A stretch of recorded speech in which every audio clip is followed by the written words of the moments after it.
Welcome to the Hockenheim ring for round 6 of the Mad Racing League. This is a 90-year-old circuit with a long history, a fun little YouTube dive if you go on it. Turn 1, a downshift and flick. It's out of bounds to the left there. You'll see some white lines outside the stripes. You want to avoid that. Going into turn 2, 3, 4, the sequence is really tricky. The camber does not help you, but generally the track is flat with some unusual camber just to make it interesting. Cars are always stiff around here. Down the back straight, parabolica and into the hairpin.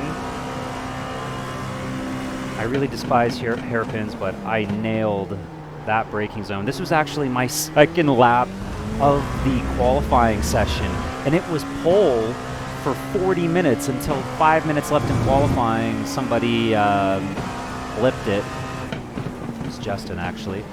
Another awkward Mercedes section there, turn 8, 9 with this 10 exit.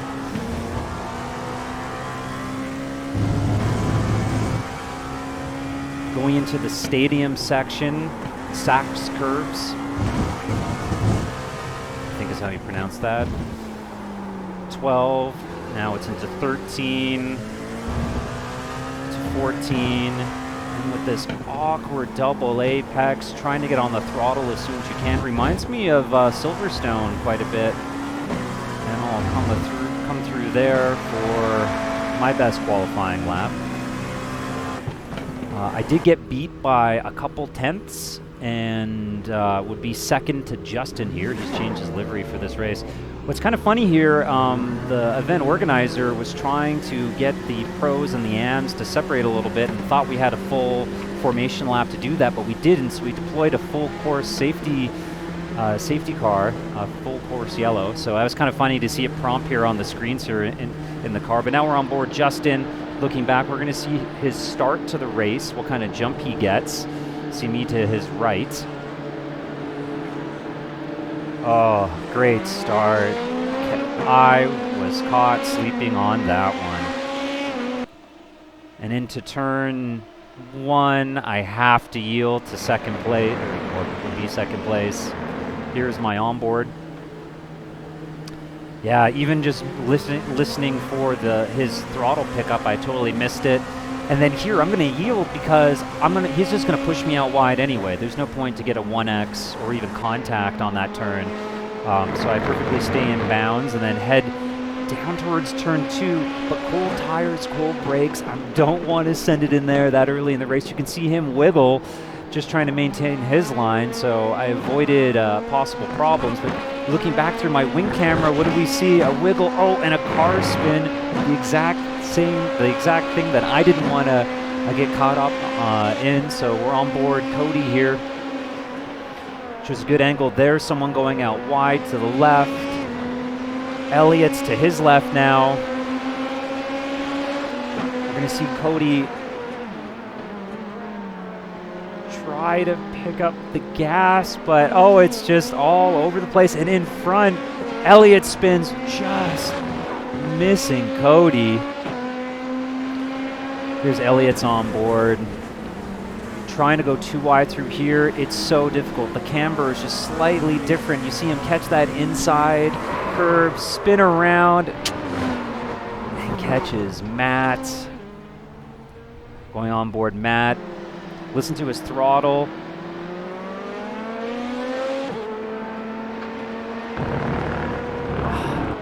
Heartbreak. Nowhere to go. And when you're kind of neutral there isn't much activity from the car. It's not energized. I don't know what to say. You can't really do much. But anyway, still lap 1, cutting down the hairpin.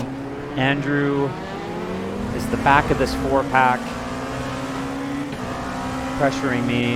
Now on board lap 2. You can see again, cold tires. Took forever to slow down there. I almost run into the back of Miles.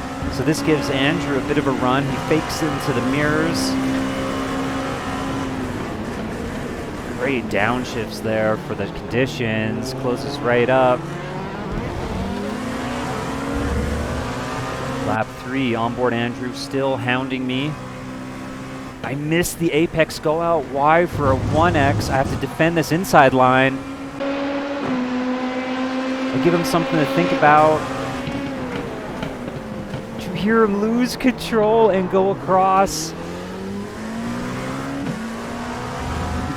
He threw on the brakes. Not enough grip for how cold the tires were, and he swings across in VR. This was so cool. I knew I put a move on him. I knew he was going to be compromised. I looked over my shoulder and gauged this, anticipating a screw up, and it just felt great to be rewarded. And very authentic to racing, I thought.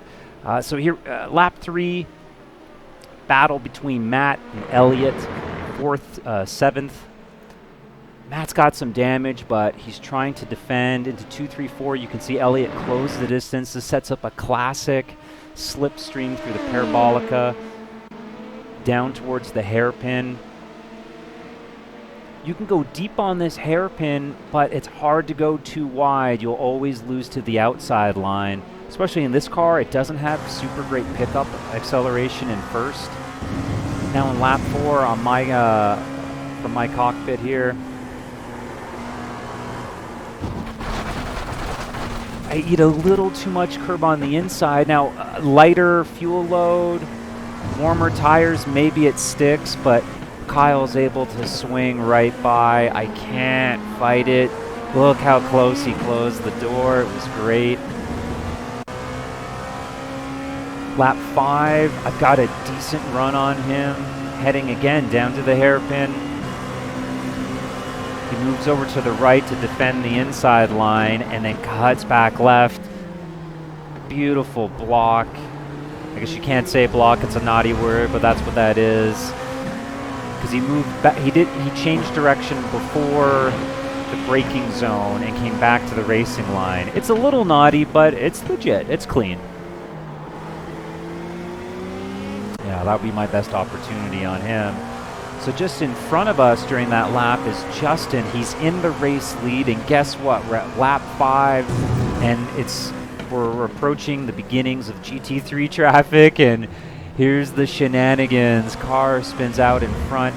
We were 20 cars short compared to last week's race at Road Atlanta. A lot of people don't like this circuit. The Mercedes in particular had a tough time around here, but all this traffic by lap 7 backs us up. Now we're on board Miles in 2nd place, chasing down Justin through Mercedes. And guess what? A Mercedes gets in the way. Justin thought he gave him the apex. He did not. Miles is able to hold the inside right and steal the line into stadium. Here's the perspective that I had. Whoa, I got a little nervous there. I thought that Mercedes was going to keep going left, but this is what I was so excited for. Finally, 6 weeks into this league, I'm able to race with the top guys. You know, we're not even 10 minutes into the race, but here I am. This is the fun thing, to be in these little spaceships, fly around the GT3 traffic.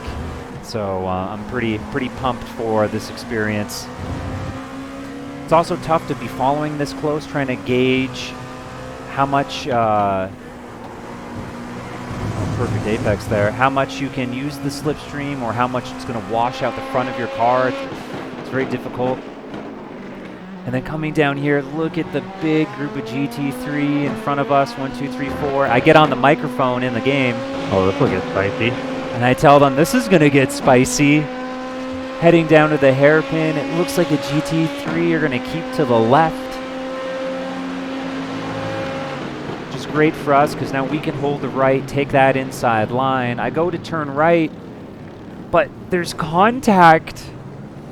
Andrew pulls a console pass on me. Here it is looking back for my rear spoiler.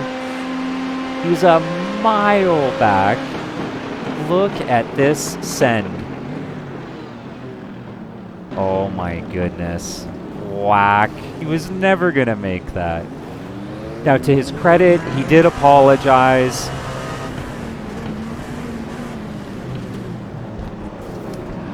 I don't know. He could have pressed harder on the brake if you ask me. He felt bad about it. So just a couple turns later, there he is in front of me, back on board, and he's going to pull over to the right here and let me pass. A gentleman move. However, great. Now I got to deal with all this GT3 traffic.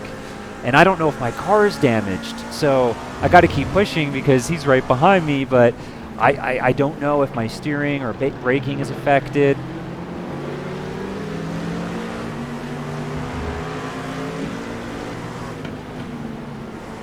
Whoa. Yikes. The Mercedes tricked me. I thought he had traction. He just broke free and I almost ran into the back of him. Onboard Cody, the same lap. He loses control. I don't know if he quit or if he got kicked to the blimp for too many incidents already, but he's out of the race regardless. Now on Justin's wing camera, he's got a new livery for this race. He has miles in front, so these guys are fighting for the lead, but they're right up against some GT3 traffic where moves are being made. Oh, and there's a bit of a brake check that got held up. Unfortunately, there's contact. Kyle's able to swoop through it here and try and complete the pass, going 3 wide through Parabolica down to the hairpin. Here we can see an example of trying to take that inside line, but you can't get the exit speed.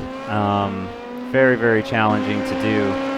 Now, on board my car here, looking back, we just passed the GT3 leader, and Andrew, who had contact with me, he was just being polite, waiting for us to lap all GT3 traffic. I didn't even want to defend that, having been smoked already, so I kind of yielded, and he had a bit better pace, and I think I had some damage. I was down a little bit, so I ended up losing that position. So now I'm back in P5. So this was kind of fun, a little drone camera as I go through the stadium section. Ooh, skated a little wide there. There's a lot of GT3 traffic up ahead, and Andrew and the pit window's open, so I decide to, you know what, I'm going to throw it in here, see if I can get a better track position. So lap 16, I exit here. I'm in P7, but there's just 2 or 3 GT3 cars ahead of me, so it worked out. So I'm like, okay, time to push. I need to pass all the GT3 traffic. Lap 19, I've gained a position, but I catch a little bit of grass. The car gets sent out wide. Thankfully, I bounce off the wall, unlike Sebastian Vettel, and I'm back onto the circuit. So it didn't cost me much time. Now this would be the controversy of the race. We see Justin come out of the pit. There's car contact. Kyle hits him again. Here they are going into the 2-3-4 section of the circuit. Bumping, and then Justin gets spun. Oh my word. So Kyle tries to thread the needle here. He was being held up by GT3, and then I guess he can't see or didn't anticipate Justin coming across, having just hit him, and then he runs into him again on board. It was too big of a swoop. He had a moment, but that was disrespectful to the cars. And then here, Justin did brake a little bit, but I think spatial awareness. If I was Justin, I would have filed a complaint. I think that was reckless driving, at least a drive-through penalty for Kyle on that one. He apologized, but quite frankly, that's not enough. So come lap 30, the last lap, Justin actually received a penalty or had to go to the pits, so I passed him there and landed at P4. So generally a pretty good race. Denied some closer racing, but you know, there's always next week, right?